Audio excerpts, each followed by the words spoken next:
আমার কাছে একটা আইডিয়া আছে। কি হলো, কি করি এবার বলতো? পটলা আমার সব চাকরি খেয়ে নিল। কি আইডিয়া? তোকে তোকে স্যারের ফোন থেকে স্যারের বউকে ফোন করতে হবে, আর ফোনের স্ক্রিনটা যেন লেখা থাকে যে স্যারের বউয়ের, দিয়ে তখন আমি পিছন থেকে স্যারকে ডেকে নিয়ে আসবো, তখন হবে আসল খেলা। কি হলো ভাই? পটলাকে আজকে মেরে ফেলবো, আমি আসছি ভাই। তুই তুই তোর আইডিয়াটার মতো কাজ কর।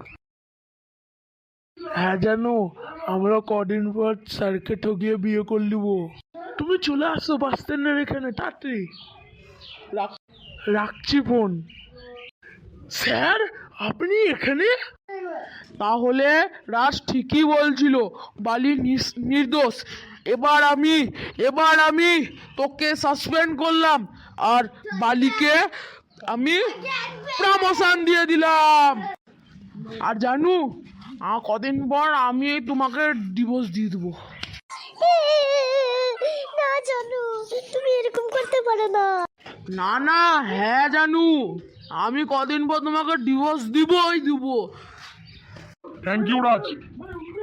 পটলা, রাজ খুবই বড় লোক, ওকে আমি টাকা দিয়েই আমি স্যারকে ঠকালাম। হা হা হা, তোর কাছে যতক্ষণ প্রমাণ না থাকবে তুই কিচ্ছু করতে পারবি না। হা হা হা হা।